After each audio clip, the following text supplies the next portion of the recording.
At Grab the Ball, we've got a community of people that are not perfect, but they're trying. We've got weekly walks, we've got a group chat, but also on top of this, we're going to be taking you out from the environment that you're used to and seeing some nature.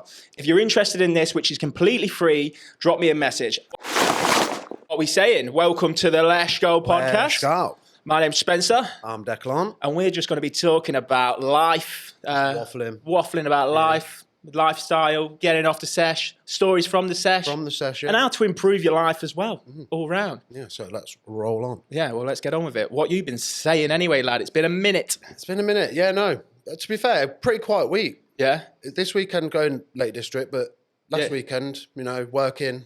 Out and about. Yeah, I went to the races. Okay. Yeah. Did we win anything? No. Oh. No, I don't normally bet. I'm not a betting man. I'm not a gambler. No, because you don't like losing. Yeah, you don't like losing too much money. Yeah, I don't like losing money, but I put like 50 quid on. 50 quid? Won £7.30.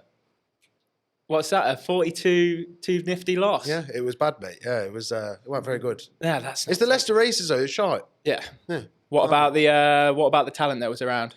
No, it was family day. Oh no, I was talking about the horses and that. Oh. The horses were all right. What topic shall we talk about today? Well, I don't know, mate. I was thinking, because I've got basically there's something on my mind. So I'm going Creamfields. Okay. In like 2 weeks. Yeah. And my mate's bringing his little brother. How old's his little bro? 18, just turned. Yeah, initiation. Never done anything like that before. He's a baby, wet behind the ears still. Yeah. So I was just thinking, like, when was your first festival, mate? How old? I was 14 at my first festival. Yeah, I went to Glaston Budget. Yeah. If anyone knows what Glaston Budget is, I'm sure all the Leicester listeners will know. But Glaston Budget is a festival that is just full of tribute bands. Yeah, tribute bands. The best tribute bands out there as well. Not no newcomers or anything. The OGs. Like a Queen tribute. Yeah. Guns N' Roses tribute. AC/DC. Yeah. Like old school stuff. And they've all got funny names as well. So you had Oasis there. They were called Oasis. Yeah. Who was Kasabian was Kazban. Who else did they? Guns 2 Roses. Guns 2 Roses. The Killers were called the Thrillers. Yeah. There is some good ones out there. Yeah, no, definitely. My first festival, make sure he doesn't have the same experience as what I had because, I got... That's what I mean. This is why I was... Because I'm thinking he's 18. Yeah.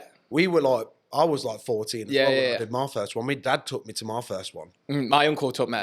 Uncle Stephen. I remember you at your first one, mate. Yeah, no. I think you jumped on a fire. Yeah. I jumped on a fire like a nuisance, but also I got a name called the 4-Can Man because I gave it big licks. I said to my uncle, I was like, right, let's go Tesco's and get some alcohol. And I ended up getting 4 crates of cider, like 10 crates of cider. So 40 beers for over the weekend. For a 14-year-old is heaps. That's way too much. That's way too much. Yeah. Way too much now. Yeah, that's way too much now. I hate cider anyway. I don't even know why I got it. It's just like one thing that I thought, oh, you know what? I might like a bit of cider. Hate it. Yeah. But anyway, we got there, set up the tents, had a great time, setting all up. Started drinking a few beers. I had like 2-3 beers, felt all right. We started to go into, I had 2 beers and we went into the stage and I had 2 more and I was not in a good way. Rip you off. Yeah, ripped me off badly. Yeah. I don't think I ate all day as well. And then I said to my uncle, I'm going back to the tent and it's not a huge festival, is it? It's quite small. It's easy to find your way about in that. Oh my God. I was... 8,000 people. It's not crazy. I was lost, brother. I was lost, mate. I couldn't find the tent for the life of me. And on top of this, I was so drunk. I don't even know if I was drunk or what was going on, but it was spinning. Everything was spinning out. I think I seen you and I was in a mess. I seen a couple of friends. And I said to him, I was like, oh, I'm not feeling so good, And I was like falling over tents, ended up losing my phone. And then I ended up passing out next to a tent and an ambulance came and got me. I remember you in a bad way. Because how did you end up on that fire? On the fire? Do you remember? Yeah, because of you. Because of you. Why? Because you dared me to jump on it when I was younger. But yeah, when I got put in the back of the ambulance and they would just literally just sobered me up. They escorted me back to the tent. And my uncle Stephen was like, where the fuck have you been? We've been looking for you everywhere. And I was just like, paramedic explained everything for me. But yeah, you're a bit of a nuisance for making me jump on that fire though. Still, like. Yeah. No, I remember you sat on it. Yeah. I think you sat on it. Yeah. That was what it was. That was a good festival to go to as a newcomer to festivals. It's a good start of festival. It's a good laugh. Not too big, Not too cheap. Big. Yeah, local. Yeah, it's a good old festival. I think I went 5 years on the bounce. Yes, because there's one time when Wedge Spend was about. Yeah, when Wedge Spend. Yeah. When I was just started going gym. Yeah, and he was massive. Well, how old were you then? I was 18. 18. Yeah. So this is 4 years on now. Yeah, 4 years on, grown a little bit. Yeah, seen a few more sessions. No, not even. No, I didn't really get on the drug scene until I was 19 when I went to Ibiza. Even drink though. You'd have drink. Yeah. I was a big drinker. I always made a nuisance of myself. But I remember one night I woke up in the morning. One morning I woke up to hear your voice screaming like, "Who wants a nipple piercing? Who wants a nipple piercing?" And I was like, "Oh my fucking God."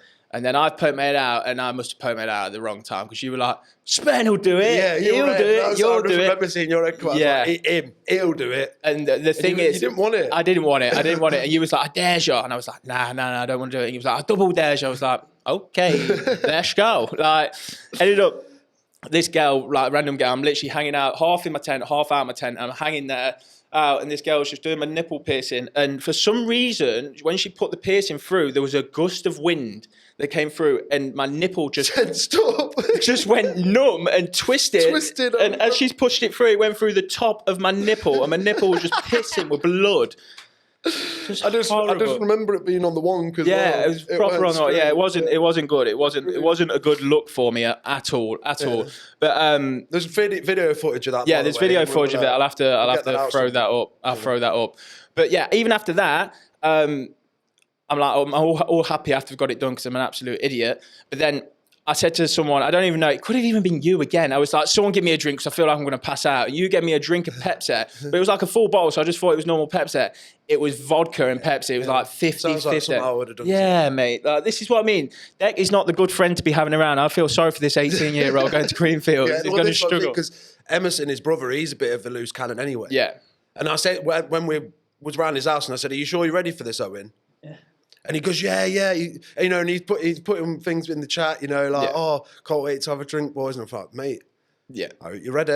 Are you ready for it?" No, it'd be a good old time. It'd be a good old time. Just be responsible, obviously. You don't want to be getting too out of hand. Yeah, well, we're grown up now. I'm getting on now. I'm not the same animal I once was. I don't fucking know. I've seen pictures of you recently, mate, and it don't seem like you've changed that at all, bro. Don't seem like then. All right. Well, what I'll say then is I'm not as peer pressure. I won't do it to other people. I'll just do it to myself. Okay. That's what it's become. Yeah. It's become, I've realised you can't put that on other people. I mean, you were easy. You're an easy target. Yeah, no. I feel like you've always been one of them people. There's been a few circumstances we've been in where I've just been like, "Spen, just do it, mate. You'll be all right." Yeah, this is what I mean. I don't even know why I'm doing this podcast with Deck, to be honest with you. It's just bad influence. Bad influence. No, I'm only joking. Deck's pretty good influence now compared to other friends. Yeah, he's grown up. He's grown up a lot, to be fair. Yeah, I mean... How many times have you been Greenfield? You've been Greenfields a lot? I've only been once before. Yeah. I've been once. So mad old times fair. Big festival. Yeah, big DJs. Like 75, 80,000 last time I went. Yeah. Which is... That's the one thing I miss. Like, obviously, being sober now, I miss just going to a rave and having a dance. Yeah, I can't. This is what I mean. I can't trust myself, and I know for myself. Like, if I went to a rave, if I weren't getting on the gear, I'd be getting on the beer. You know what I mean? Not getting rhymes and that. But that's what I mean. I had to take myself from that situation, take myself out of that environment, and it's something I was doing like weekly. You know what I mean? Yeah. And it's a tough transition. It is tough because have you done many festivals abroad and that when you was doing? Yeah, I was in Australia. Australia was some mad festivals. The best festival that I've been to in Australia. Best festivals in the world. Yeah, because everyone is literally just. Like, here's a little bit different because everyone's walking around in tracksuits and it's cold weather and everyone just seems a little bit aggy and on edge. Like, because I've been to a few festivals over here and I've obviously been to a few festivals in Australia, but the vibe's still there, obviously, in the UK festivals. Yeah. Like, you can't compare some of the new the stuff that gets up to in the UK festivals. Some of the weird shit that you see. But in Australia, you got to think the sun's beating down on you. Like, everyone's just like dressed up in wacky clothes. There's no judgment. There's nothing going on. You're friends with literally everyone, and yeah. It's a good old time in the Australian festivals. Definitely recommend going to them. Yeah. Definitely recommend going to them. But yeah, like I say, I have to take myself away from that situation now because it just got a little bit too much for me. See, that's the thing. I think out of all things, if I was to go teetotal, I think the one thing I would seriously miss is the festivals. Because I've, like I said, my dad took me to my first one when I was like 14. Yeah. I've gone to them pretty much every year in my life since. I've done more, you know what I mean? More than one a year, pretty much every year. And it's like, you do some like 3-4 years. Yeah, it's just part of me, you know what I mean? It feels like that would be I could give up the pub. I could give up all the rest of it. But yeah, I feel like festivals. That festival's one big, it's like a holiday going to a festival though. And that's what's the biggest miss out of it all, because you're with your friends, you're obviously, your dopamine levels are through the roof, you're loving everyone. It's the best feeling in the world, but sometimes it can just take over. And yeah, I feel like with the festival as well, when you're there, it feels like it's almost like the ground's been cut out and took away. Yeah. And like you're separate from the rest of the world. Like anything that happens there can happen there. It don't matter. You ain't got to worry about home or judgments or like what people are going to think of you if because no one's going to see you doing it. You can just do whatever you want. You can be the animal you want to be. But that's just that freedom, that feeling of freedom is just next to none. But that's what I'm like. So that there, what you just explained right there, that is what traveling's like. That's what's going to just in a hole, yeah. In a hole, and everyone is in. And you, like, say if you're going out there by yourself, you're going out there as just meeting strangers, and everyone else is in the same vibe and same mood as what you are. So, and you've got no one from home home telling you what to do. It is or feeling like the eyes are on. Yeah. Because realistically, half them people you might not see them ever again anyway. I met some good friends traveling, but I probably speak to them once a year now. Yeah. I think you said to me before, like you tend to find even if you like do latch on to a group of people or like a person or whatever it is, it don't last too long before you end up parting, right? It lasts about a week, 2 weeks, and that's the thing for me. Like why I was traveling by myself, because I met quite a lot of groups traveling, and they were all with each other, and it get like bicky, like they like start moaning about each other and that. Like, after they've been with each other for a while. That's why I always think that going traveling by yourself is the best thing for growth anyway, because you get yourself in situations like, and you need to be able to get yourself out of them situations, you know. Like, say I was walking around Bangkok and I didn't have a phone, like I didn't have no maps, no nothing. I lost the hostel for like, I'm not joking, I've heard 2 about hours. Bangkok being tough. Yeah, walking around the streets, but like I say, you get your bearings, and it's growth. You're learning at that point. Obviously, the stress is stress, but once you put yourself in a situation where you're lost without a map again, you remember certain points of where you need to be, and then like I say, when you see it, you're like, right, I know where I am now, kind of thing. Yeah. So you get growth in that kind of way. Yeah. Also, in the way that being by yourself, you learn to be by yourself. Yeah, properly as well, not just for... You've got no one around. Like, once you are, say if you did, when you go over there, you do have a few drinks and that, and it gets a bit too much for you, and you, like, emotions start coming in, you're feeling a little bit depressed, you're literally by yourself, lonely, and you have to be able to force yourself to go talk to people, go do things that are not in your comfort zone, and you don't feel like doing it that time. But... Yeah. Say you learn from them situations, and you can obviously grow at the same time. I mean, you've done what, like 7-8 years traveling? 8 years in total. Completely different environments as well, like all over the world and that. Yeah. Do you genuinely feel like now you could just go anywhere and even if it was somewhere you'd never been before, you'd just find your feet pretty quick and you'd be all right? Yeah, 100%. Just because when you're going out to these places and that, it becomes a normal for you. It becomes a normal thing. So now that I think the first time that I went to Asia, I did Thailand and Vietnam, and then it just became, when I came back from that trip, it was just like you broke. I don't know what would you say? Like you broke the barrier. You're like, broke your hymen. I broke your hymen. You broke a barrier and you got past it, and you're like, yeah, right, I can do this forever now, kind of thing. Yeah. And I feel that's the same with everyone. Even if you do go traveling in a group, you're like, everything comes a more normal, you know. So this is the longest I've been home in 8 years. And it's like I never left. But if I was going to go over somewhere like Philippines, I'd know what I need to do. And do you know what's weird? Everyone always says as well, like you can go traveling, you can go for 6 months, you can go for 2 months, you can go for a year. You come back and everything's still exactly how you left it. Everything is the same. Like, I've been gone 8 years and everyone's the same. Everyone's grown up a little bit. Everyone's got houses, or they've got kids, or they've got married. But everything's more or less still the same. Yeah. And that's fine. Sometimes you need that to come home and get yourself grounded a little bit. But for me, I don't think I could ever be grounded here in the UK. I was saying it. I don't know if I was saying it to you or saying it to one of my friends yesterday, walking up Beacon Hill. Like, I was literally just in Aldi the other day, and people are just, obviously the cashiers are just scanning, and just everyone's just standing there, just really dull. And you know, if you was out in a place like Philippines, they'd be happy to see you. You go to the grocery store, they're like, yeah, what's going on? How's your day? Yeah. They're happy to see you. Like, not in a stink way, but the money matters more to them as well. So I suppose like. It's not even that. It's the communication thing. There's a lot more communication there.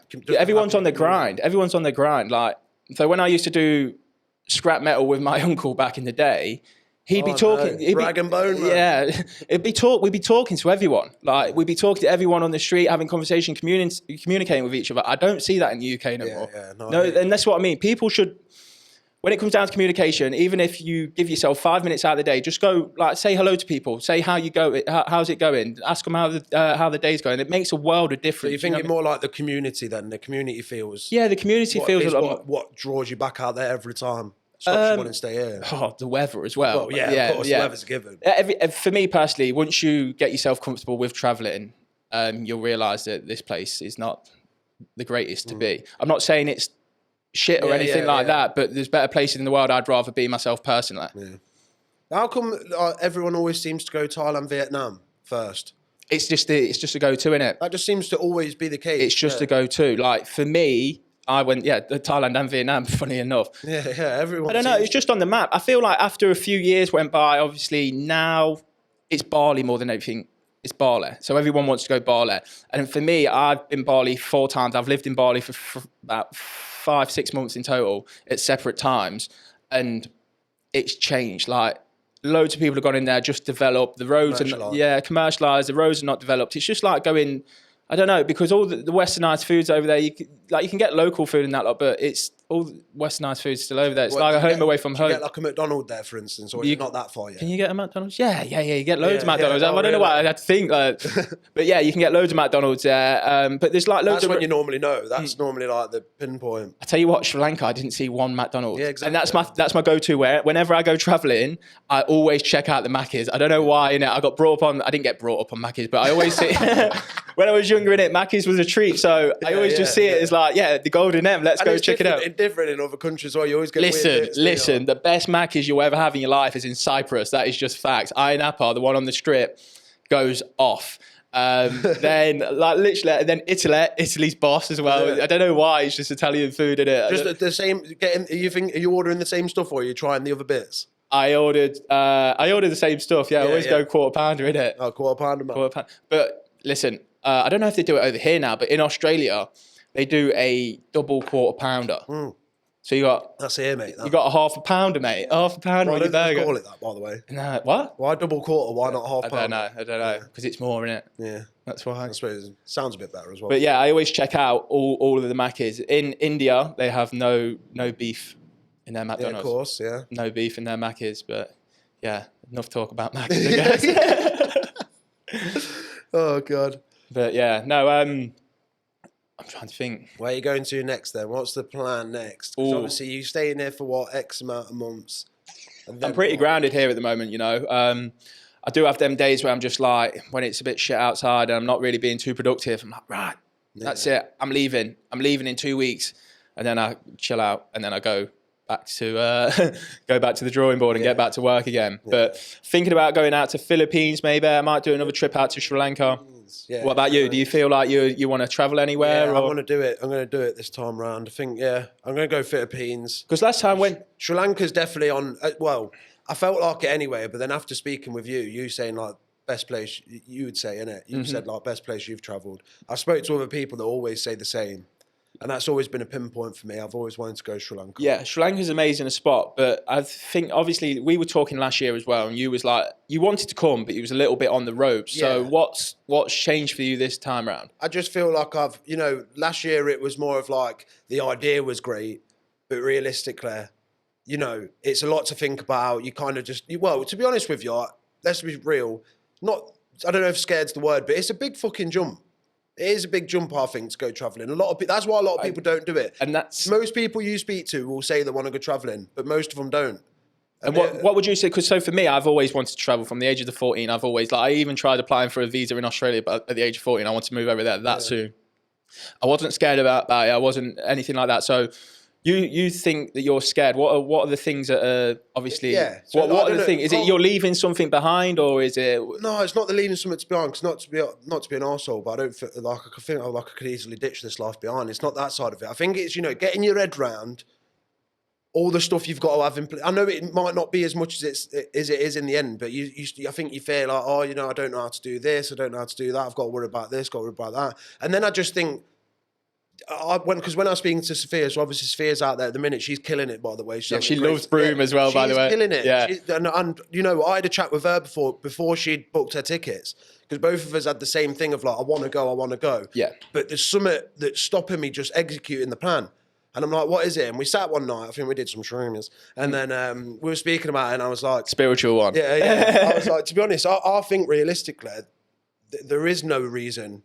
There is nothing stopping me ever doing it. It's like there's a little summit that's just... Safety, that's what it is. Yeah, that's what I think it is. It's something to do with that. And I don't know, because I don't feel scared about it. I want to do it. I feel influenced by it. I really want to do it. Do you know what I mean? But then there's something always like... Pulling you back a little bit. It's like you're realistic there.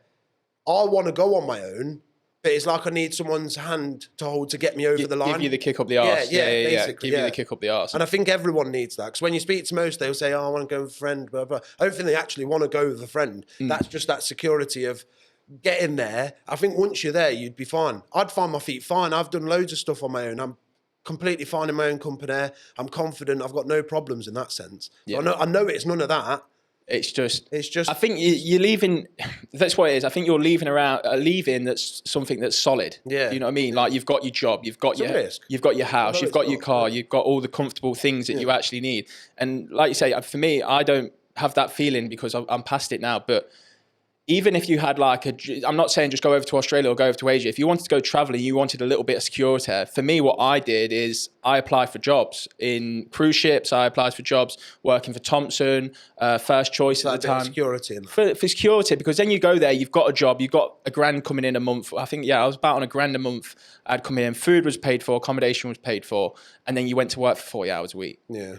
It was perfect. You know what I mean? It worked out. And so you find your feet quick enough. That's something, if you are actually thinking about traveling, try and find yourself a base where you can actually earn some money and have accommodation and have food, because that obviously pays off so much. And when I was first out in Ibiza, for the first 6 weeks, I hated it. I hated it with a passion. I was just like grinding it out. I couldn't meet anybody. I was 19 years old. I was nervous. I was scared. I remember the feelings. I was just hating it because I was just working, coming home. I wasn't really enjoying it in Ibiza as well. Then after around about 6-7 weeks, I started meeting people and cracking on with other people from TUI. And next thing you know, I had the best time of my life. So just because you're not liking it for a week or 2 weeks, do not stop, because you got to think about the life that you're going to be coming back to. And I know for a fact people have done this before and they've gone back and they're like, fuck, it actually weren't that bad out there. You know? So make sure that when you do it, you stick it out for a minimum, a month, 2 months. That's what I'm saying. Okay. Yeah, I genuinely feel, if you could set up like a personal service, so like, say for instance, because you're obviously quite well experienced in all this, if you were to say, right, I'm going to set up a service where people basically come to you and you'll get them the job, you'll sort the visa out, you do all this stuff, I think fucking that'd fly, because I genuinely think that's half the problem with most people. I think it's just not having and not knowing where to start. But that's what people think as well. Oh, if I go solo traveling, I've got to go traveling, I've got to save up money. It doesn't have to be like that. I think I went Ibiza with £500. Yeah. I think when I landed in Australia, 3 times that I got to Australia, I had £500 in my bank. Yeah. Australia, you can land a job within a day and you could lose a job within a day and have another 3 more the next day after. That's how easy it is to get a job there. That sounded personal. Did that happen? Oh, mate, that happened to me all the time. Fuck. Mate, I used to be getting up at like 4:30 in the morning to go do brickies labouring, get there for like 6 and start work at 6:30, and I'd get home at 6 at night. 12-hour days, but I was happy as shit, bro. Like, breathing in all the cement in the hot weather, people talk to me like shit, and I was still happy because, I don't know, I was out in the sun. I realised that there was no one around me telling me what I can do or what's right, what's wrong. I just went and did my own thing. Yeah, the environment.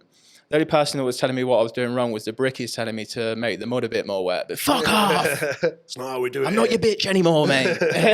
So what kind of jobs have you worked out there? A brickies labourer, mate. A brickies labourer, and obviously the watermelon picking that we touched on last week.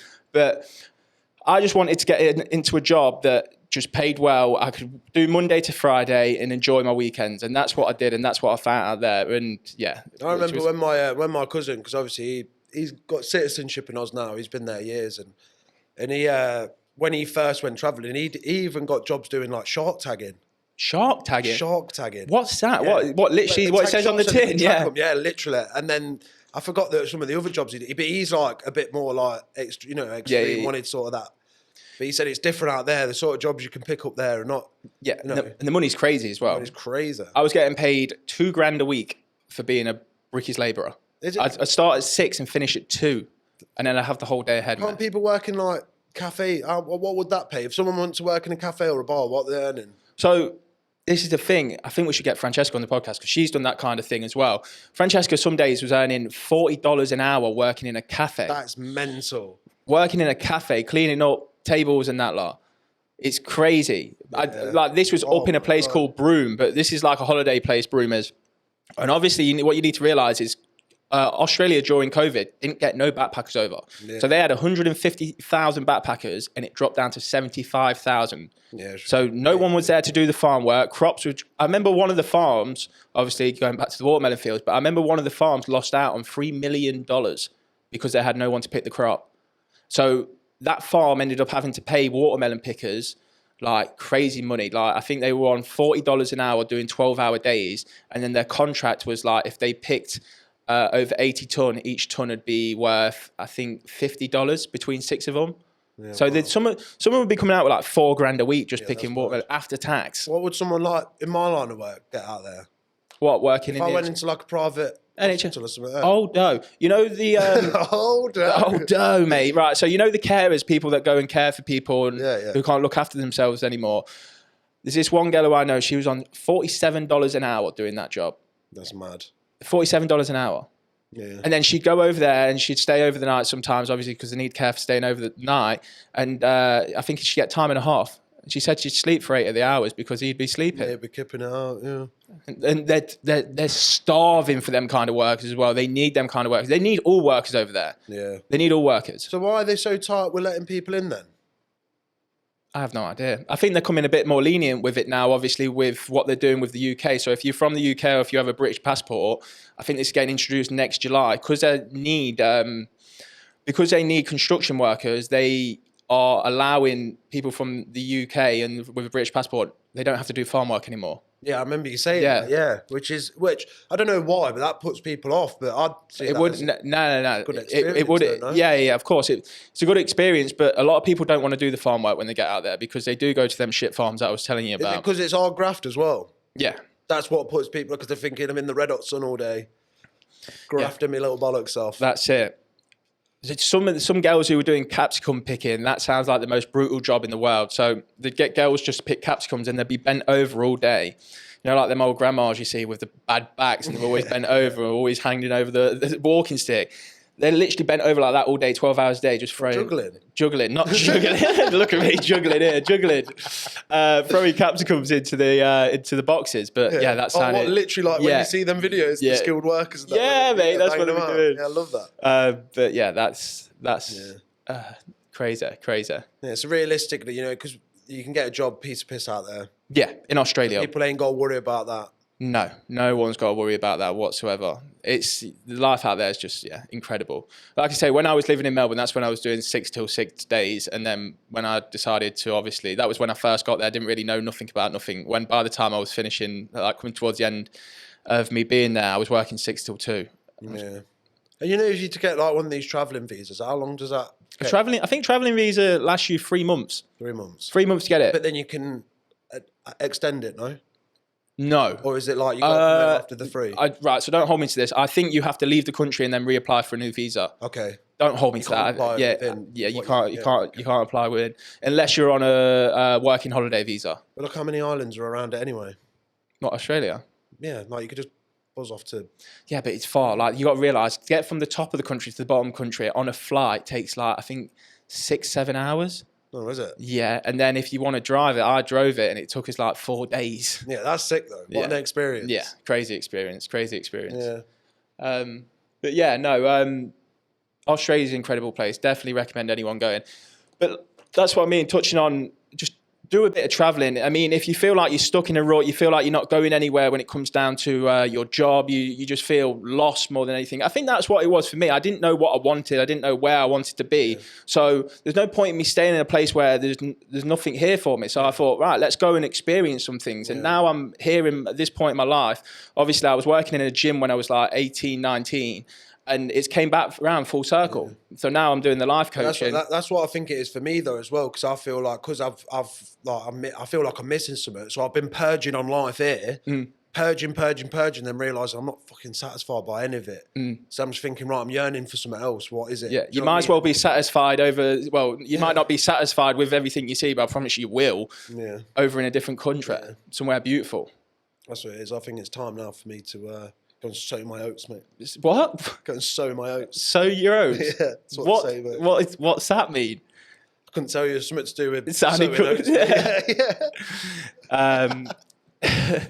Yeah, no, definitely recommend it. But it's crazy how it came around full circle. So I started off in the fitness industry, and then I've kind of, obviously Ibiza changed everything for me, and I've came back around full circle, and now I'm back, obviously helping people, because I've been through some mad experiences, and now I'm helping people obviously get their life on track, help them lose weight, and You've matured. I've matured, yeah, like a fine cheddar.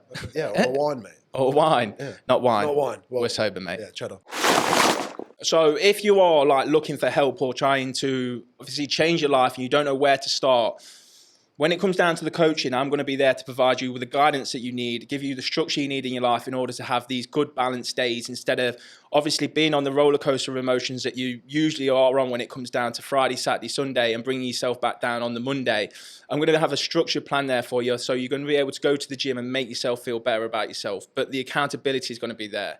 Each and every week, we're going to be checking in on each other. And throughout the week, it's like you're going to have a personal trainer and life coach in your pocket 24/7. So if you have any problems or anything you want to talk about, that's where you can come to me and speak about it. So if you feel like you're stuck in life and you don't know what to do next, reach out, because I will be able to help you, because I've been through everything that you've probably been through yourself, and I can help you.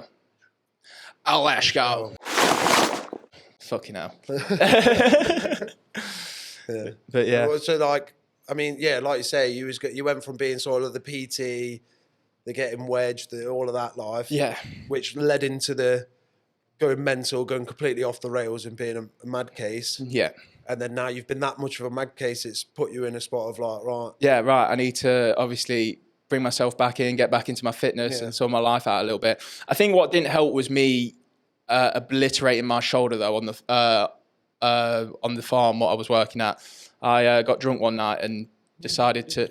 What? What did you do? I think I got drunk one night and tripped into a wall by accident and dislocated my shoulder. But because it was COVID, peak COVID, I went to the hospital. I went to 7 states. I went to every fucking state you can go to in Australia. And they were like, yeah, we can't get you surgery because it's during COVID and there's no surgery. So I had to have dislocated shoulder for 3 fucking years, and I've only just got it done. But it's can we have a rewind a second? What do you mean? Because who trips into a wall by accident? Yeah, nah. It's you know what? You know when you see them dickheads, yeah, when you're like, you know when you see them dickheads where they get really angry when you're like 16, 17, you get really drunk or something, you get angry and you punch a fence or you punch a wall. I said, what dickheads do that, innit? Me at the big age of 23, I fucking ran into a wall, innit? Like a fucking idiot. And the wall won. The wall won, yeah, mate. Yeah. The wall didn't move at all. Move, yeah. Moved my shoulder out of place. Should see the wall. Yeah, should see the wall. But yeah, that was a wild old time. But now I've had to pay for it because I've been struggling to go to the gym. How long has it been as well? And you still... It's been a year. Yeah.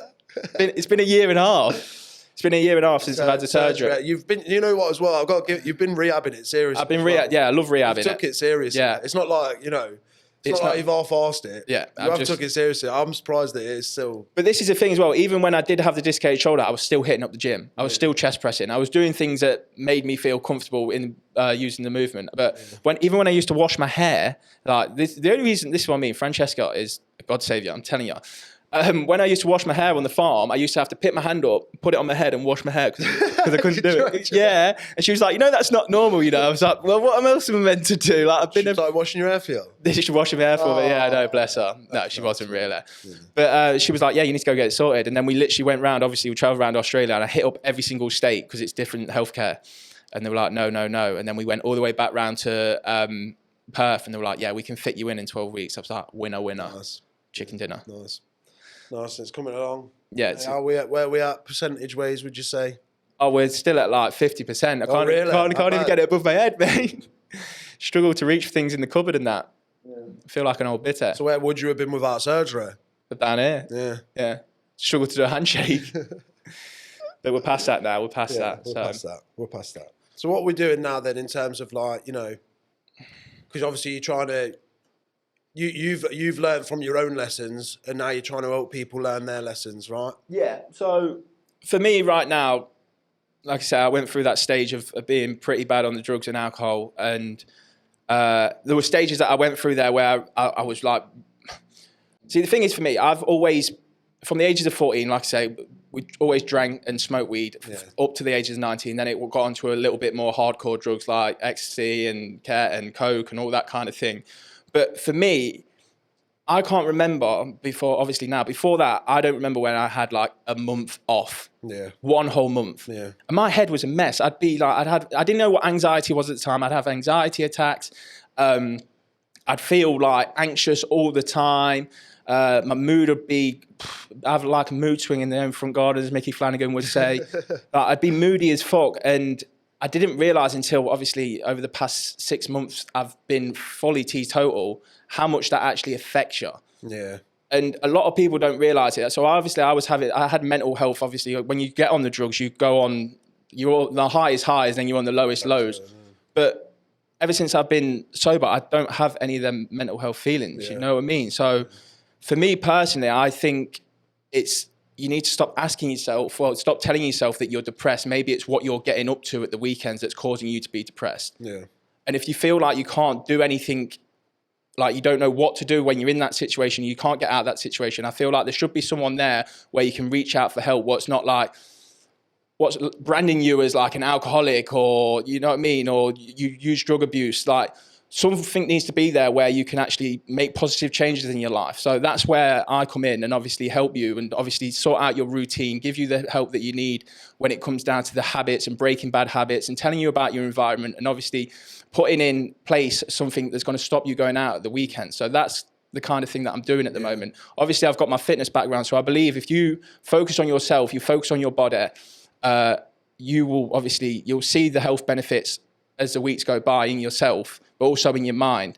And then after a while, you'll feel like, right, I want to take the drugs and alcohol out of my routine, out of my system, and just really focus on myself. And maybe even focus on one of them businesses that you was chatting about at 6 o'clock in the morning in the kitchen, because everyone loves chatting shit about that business at 6 o'clock in the morning in the kitchen. You know what I mean? So I want to be able to help people and get them on the right track and let them help them take control of their life. So I think it's hard though, you know, when people are in that circle of doing that, it's hard to realise you got a problem. Like you don't. Simple as, you don't think you got a problem. You think, oh, I'm just having a good time with my friends. I'm young. I'm in my 20s or, you know, whatever. It's fine. But you don't realise until the day you step out of the circle that, oh shit, I was in that circle. Do you know what I mean? You don't even know. Yeah. Like for you in your head, you were just having a mad time. Yeah. Exactly you that. weren't thinking like, oh, I've got a fucking problem. Yeah. Even if you'd have joked about it, you don't acknowledge it, do you? No, you don't acknowledge it until you look back at it and you realise how much it. So how do you get people? How would we? You know what I mean? It's hard to sort of drag, because you can't drag them. That's the point. You can't drag them out of the circle, can you? No. People have got to have them. They've got to have something. So for me, obviously, the first year I came back and I was telling people that I was going to be sober and I was going to obviously do this online coaching. Everyone laughed at me. Everyone knew I was in the fitness industry previously. Everyone's like, no, you're a fucking wreckhead. You can't do that. Don't allow them people to tell you what you can and can't do. And I mean, if them people around you telling you can't do that, you need to eliminate these people, because I know everyone says it, but you need to eliminate these people because they're no good for you. They're just going to bring you down and bring you back into that circle. So for me, what I ended up doing, I went through a bad stage in Australia. I took myself out of that situation and I went to go live on the farm for a little bit. Yeah. But then I always found myself getting dragged back into it. You know what I mean? So it's tough. It's like I was saying to you the other day, you can have instances where you say to your mate, oh, don't, like you can go to the pub and not drink, and then you'll say, like, I don't want a pint, and they buy you a pint anyway. Yeah. Just to be cunts. Yeah, but in their head, they're not doing it they're not trying to harm you or out, but they're just doing it because they think it's funny. Do you know what I mean? But stuff like that is, you know. I think you need to sound confident in what you're saying. So say if you want to get off the piss and you say to your friends like, oh yeah, I'm not drinking, and they're like, nah, fuck off. You need to be serious with them. You need to tell them no, I'm not doing it. And if they still do that, then you need to obviously have a serious word with them and say, this is what I'm doing, or or we can't be mates anymore. They might take that the wrong way, and they might think you're up on a high horse. But at the end of the day, you need to focus on yourself. That's on them at that point, though, that's on them. At that point, when you've outlined it, if they're still trying to push and you're saying, well, if you push, then I'm going to pull back, and they're still pushing, then it's on them, isn't it? And that's what people don't realise. We were talking about balance before we came in it. Yeah. At the moment, you might be in the balance of going out, working all week, and then going out the weekends. That's your balance at the minute. And that's what your group of friends are. You're in that balance. Once you tear away from that balance and you start pissing around with the balance, people are going to start getting pissed at you because you're fucking around with the status quo, what they've got going on at the minute. So you need to really have a look at your friends who you've got around you. Because I've met people and I've speaking to people throughout the weeks and that, and they'll say, oh yeah, no, I'm really struggling. And then I'll see them down at the pub. I'm like, well, you need to be asking yourself, like, what is causing your mental health problems? It's tough, though. It's tough. I mean, we were saying this like recently, weren't we? We were saying like with the pub culture, it's obviously changing because all these pubs are closing down. So obviously people are drawing away from the pubs. It is happening because obviously, like, you know, I was saying to you, like, pubs were originated as like a place where people could socialise and gossip. People have got loads of places that can socialise and gossip now. They don't need pubs. Yeah. So that culture is dying. But I feel like it's weird, like. There was a couple of generations before us that it was pub. Maybe even like our fathers and that, all pub. And then there's kind of like a little bit in between. That little generation in between was kind of away from it and kind of drawn away. And I feel like our generation's like, I think COVID put that into. They're trying to be back in the pubs. So I feel like if you look at most of the lads our age, they are going to the pub. That's kind of like, do you know what I mean? I don't know where that's... And that's where I'm at the minute now. I'm so far away from that. Do you know what I mean? I'm so far away from that. But coming away, when you're starting out, you need to eliminate yourself away from all of that kind of thing. Because if you don't, you're just going to carry on getting roped in. Yeah. I mean, I remember there'd be a point when and I'm talking when I was like 20, like around that age, where if I went to the pub, you know, you'd sink 5 or 6 pints, then before you knew it, you was in town, and then I was going. Yeah, because you was a bit of a towner, don't you? Yeah, I was. But then like nowadays, if I could pub, I can have 5 or 6, but then I can't wait to get home. Like, do you know what I mean? My head's going, I want to get home now. I'm ready for bed. I think that's obviously with a few people of becoming a bit more mature as well, realising that hangovers do hurt just as much now, you know? Yeah, so I mean, for me, if I'm completely honest, there has never been a single alcoholic drink I've ever drank and thought, that's fucking lovely. Never once. They all taste like shit. There's just some that are better than others, right? So I don't enjoy drinking. That's clear. All right, being drunk's all right. It can be fun. But realistically, it's the social side of it for me, what I enjoy. But if my mates were somewhere else other than the pub, I'd be there with them as well. Like climbing on Tuesday, climbing on Tuesday, going away at the weekend as well. So there is certain things that you can do. It's just that it's just me that my group like to go in the pub. Yeah, what can you do? You know what I mean? But then also, that's where you need to find a group or speak to different people, because I guarantee in your environment and in your circle that you've got at the minute, you're not the only one who's going to be feeling like this. It gets to the point, obviously, we're getting to them that the age of like 24 to 30s, and we're getting to the late end of the 20s, and the parties are finishing and they're dropping off. Yeah. And you're realising you can't hack it anymore. So there are going to be a few people around who want to get out that environment, but you need to find someone who's going to obviously stick to the plan with you and commit to it with you. Yeah. And that's why it's good having someone like me there, because it's going to be able to give you the guidance, and we can talk about things that you are going through and you are struggling with, because guarantee I've probably been through it as well. Yeah. I've been through a lot of fucking shit. That's what I mean. When you do the sort of stuff you've been doing for the amount of time you've been doing it, your life experience, you know, quadruples compared to most, because you've been doing it where most people are doing it once, twice a week. You've been doing it, you know, most days of the week for how many years, John? Yeah. Little mad cunt. So we're coming towards the end of the podcast now. First of all, I want to say thank you for watching these episodes. Yeah, can you please like, comment and subscribe? If you've enjoyed us waffling so far, we will be getting guests on in the future. Such as doctors, dietitians, people who are working in fitness, and even the odd little session. This has been the LESHHHGO Podcast.